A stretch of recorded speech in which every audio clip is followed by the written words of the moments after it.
My name is Maggie Williams. I just turned 62. People often tell me I look a bit like Meryl Streep. My hair has turned silver, but I think the wrinkles around my eyes are proof of a life filled with smiles. For over 30 years, I taught in public schools in the Bronx. Watching children grow was my life's work. I retired 2 years ago and now enjoy a quiet life. Every morning, I take a walk in Central Park. Breathing deeply as the morning sun filters through the trees brings me peace. I had a daughter, Danny. Saying had still makes my heart ache. She passed away a year ago at the young age of 32. They say it was a yachting accident. Danny was smart and kind. She worked on Wall Street while also being passionate about charity work for underprivileged children. Danny married Sharon Page 5 years ago. He was her colleague, looking a bit like a slightly chubby Brad Pitt. When I first met him, I thought he seemed like a good man who would take care of my daughter. They have 2 adorable children, Anna, who's 5, and Hugo, who's 3. Since Danny's passing, my relationship with Sharon has become strained. When I call, he always says he's busy and hangs up. I rarely get to see my grandchildren anymore. The last time was 3 months ago at Anna's 5th birthday party. I can't forget the sadness in Anna's eyes that day. Every night, I've made it a habit to say good night while looking at Danny's photo. Instead of tears, I now feel a huge void in my chest. But I have to keep moving forward. That's what Danny would want. Today is Sunday. As usual, I woke up early and visited Greenwood Cemetery where Danny rests.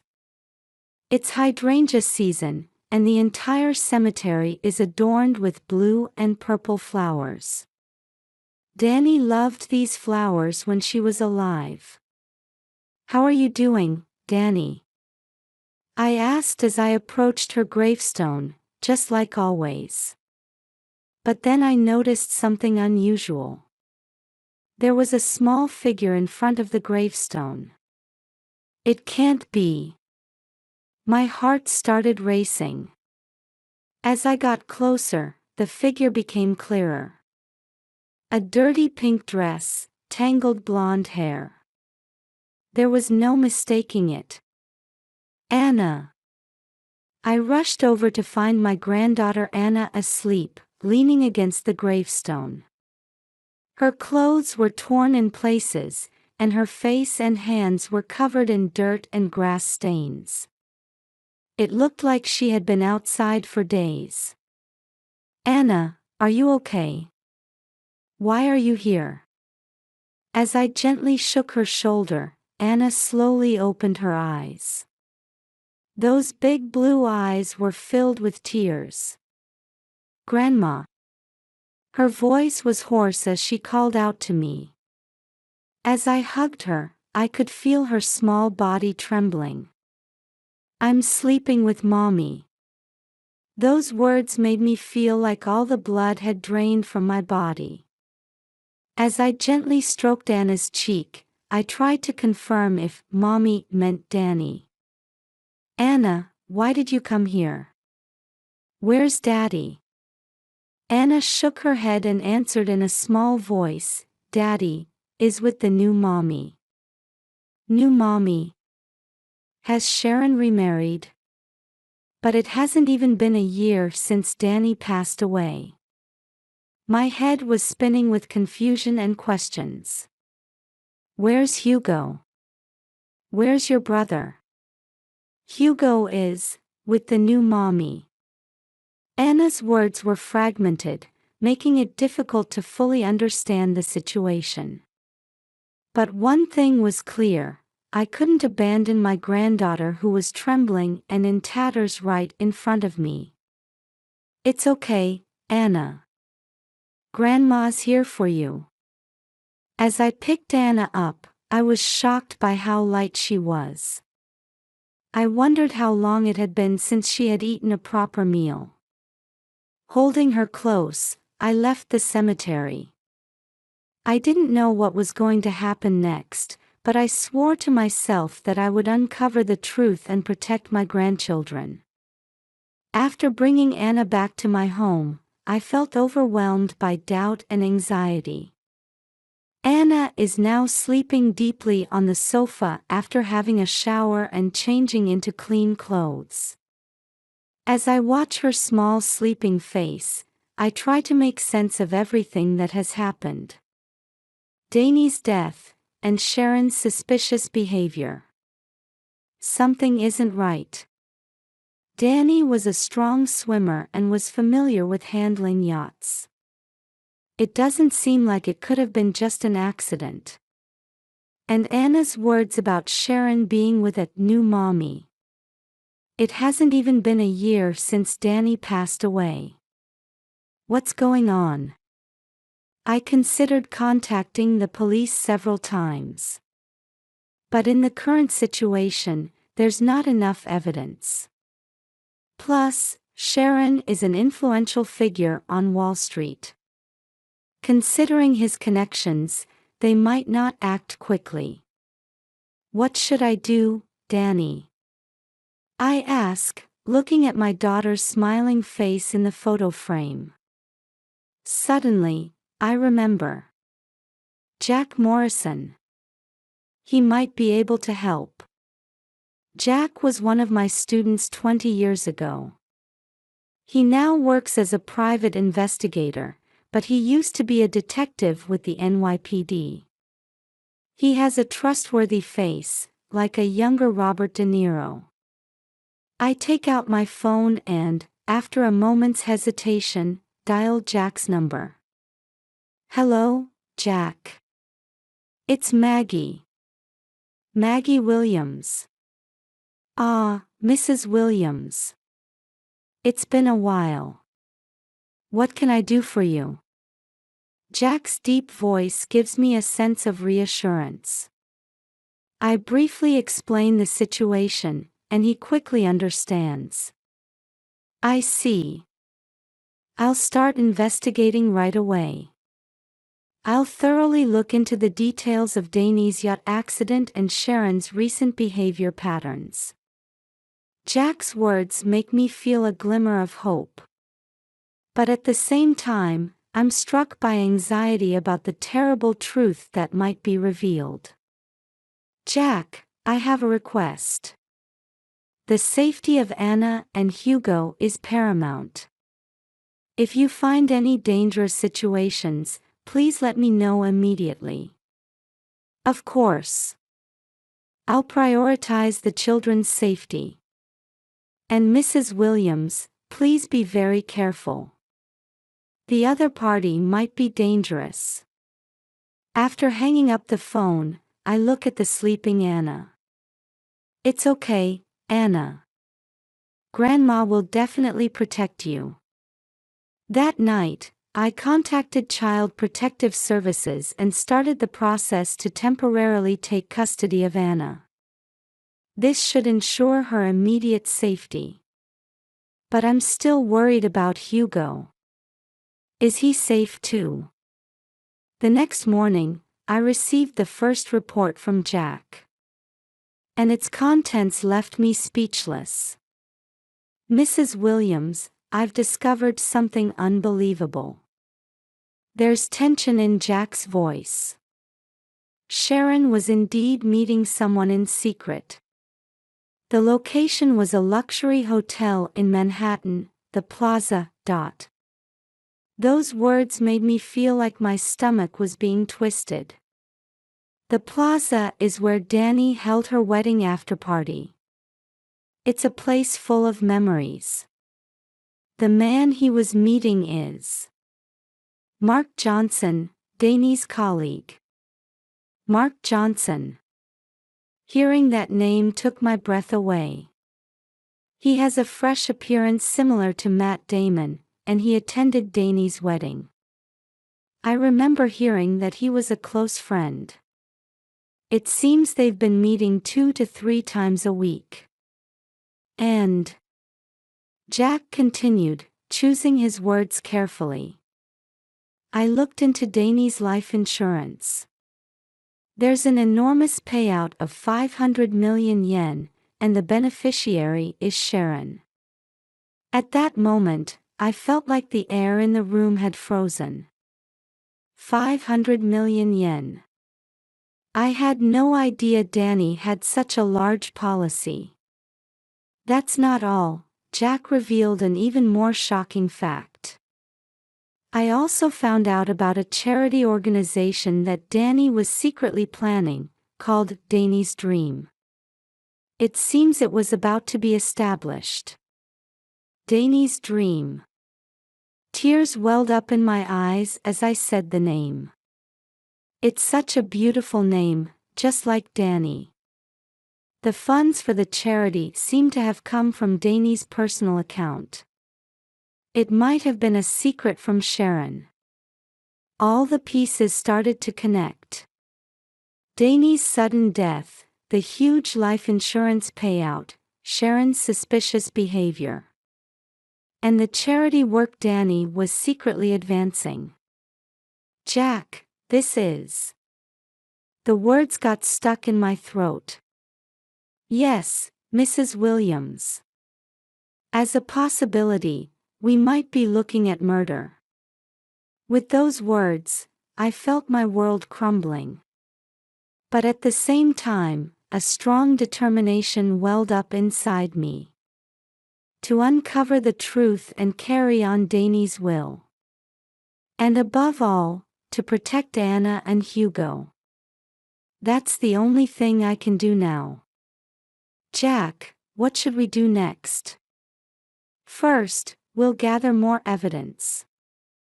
And we'll thoroughly monitor Sharon's movements. Mrs. Williams, please be very careful. We don't know what the other party might do.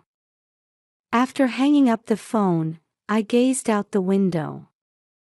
The New York skyline was starting to be tinged with the sunset. Somewhere out there, Hugo must be waiting for me. Wait for me, Hugo. I'll definitely come to save you. That night, I couldn't sleep for a long time.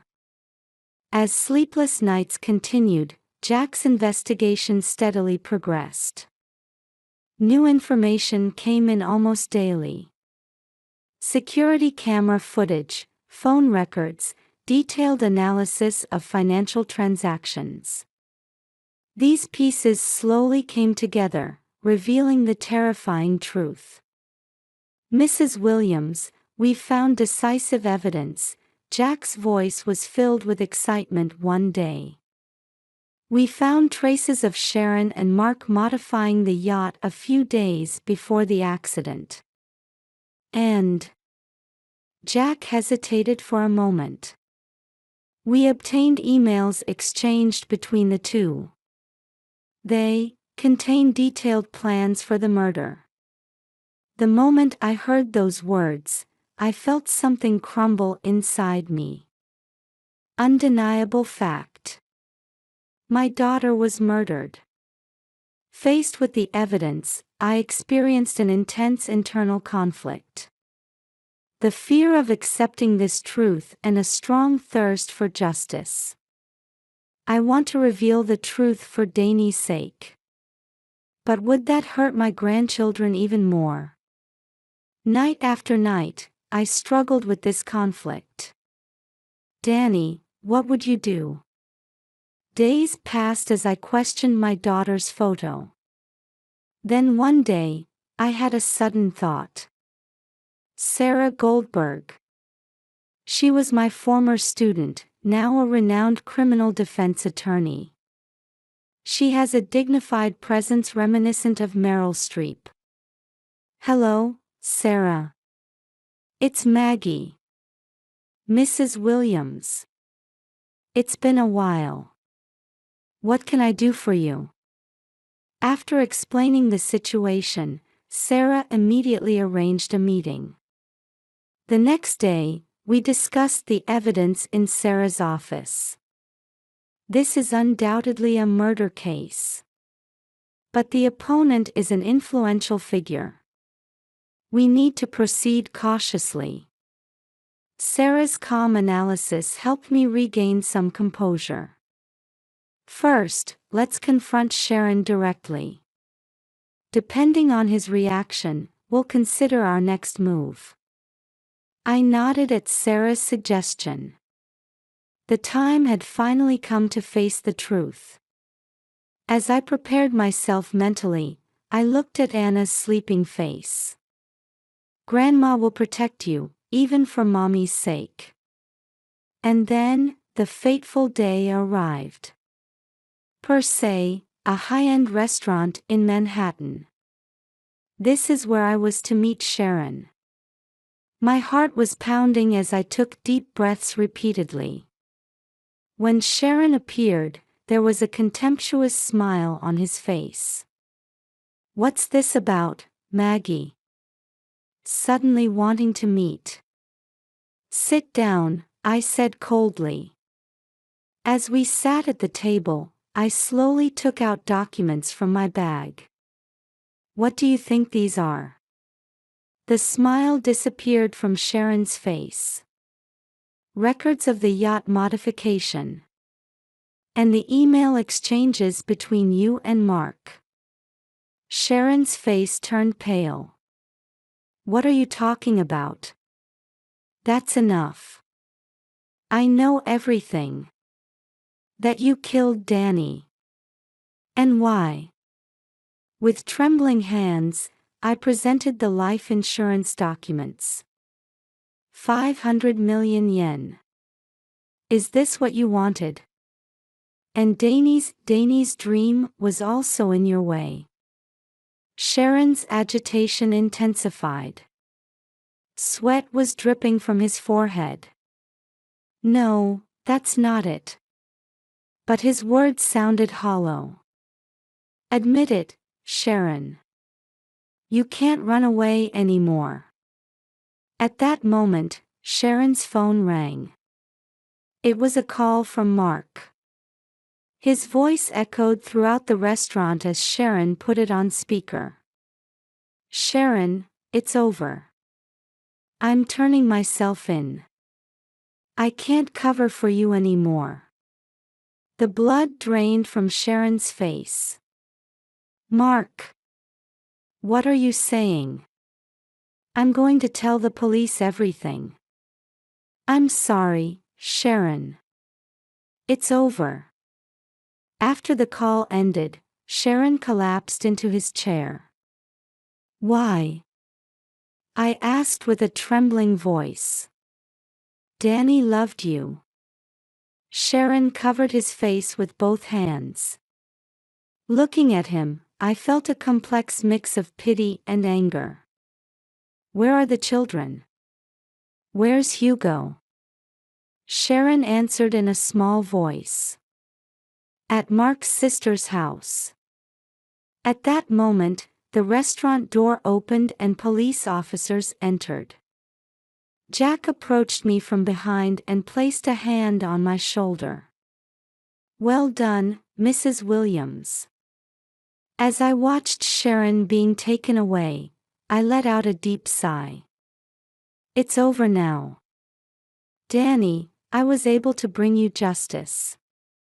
However, I knew this wasn't the end, but a new beginning.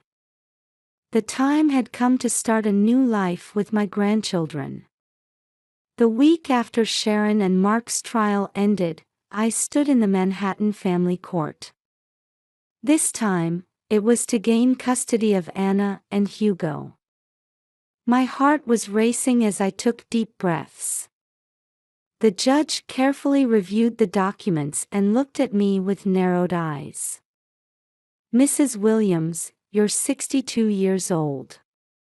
Are you sure you can raise your grandchildren?" I straightened my back and answered in a clear voice. Yes, I'm confident. I've worked with children for over 30 years as a teacher. And more than anything, I love Anna and Hugo.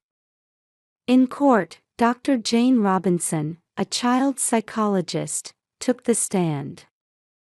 Children who have lost their parents need a stable environment and loving caregiver. In my assessment, Mrs. Williams is the ideal caregiver. Furthermore, to confirm Anna and Hugo's wishes, the judge met with the children individually. When the judge returned, I felt a glimmer of hope seeing the softened expression on their face.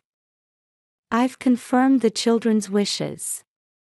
They both strongly want to live with their grandmother. Finally, the judge ruled to grant me custody of Anna and Hugo.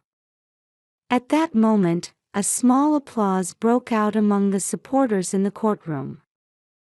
The day after gaining custody, I began the process of establishing Danny's Dream. I would realize the charity organization that Danny had secretly planned. Providing educational opportunities for children from impoverished families was Danny's dream.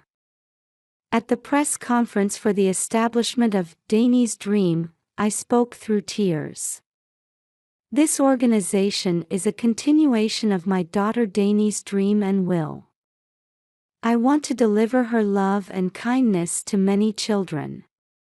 For our new life, we moved to a new home in the Upper East Side. It's a green environment close to Central Park. On moving day, Anna and Hugo excitedly ran around their new rooms. "Grandma, is this our new home?" Anna asked with shining eyes. "Yes, this is your new home," I answered gently. That night, after putting the children to bed, I stood by the window and looked up at the starry sky. "Danny, I'll raise your children well. And I'll definitely make your dream come true." In my heart, I made a new resolution. On a crisp Sunday in spring, Central Park was bustling with families. We were also enjoying a picnic under a big tree. "Grandma, this sandwich is delicious," Hugo said with his mouth full. "Really?" "I'm glad," I replied with a smile. Anna was chasing butterflies in a nearby flower field. Her laughter carried on the wind. Over the past year, the children have visibly grown. Anna has made friends at school and has become good at drawing. Hugo is still a bit clingy, but he's slowly developing independence. As for me, I've been busy running Danny's Dream. In the year since its establishment, we've already been able to provide scholarships to over 100 children. On our way back from the picnic, Anna held my hand and said, "Grandma, do you think Mom is watching us?" I stopped, looked into Anna's eyes, and said, "Of course. Mom is always watching over you." At that moment, I happened to look up at the sky and saw a beautiful rainbow. "Look at that rainbow. It might be a message from Mom." The children gazed at the rainbow with shining eyes. Watching them, I spoke to Danny in my heart. "Danny, your children are growing up wonderfully. And your dream is slowly taking shape. I'll continue to move forward, carrying your will in my heart." As we left Central Park, I was certain. There's still so much hope and possibility ahead in our lives. Holding Anna and Hugo's hands tightly, we stepped forward into our new future.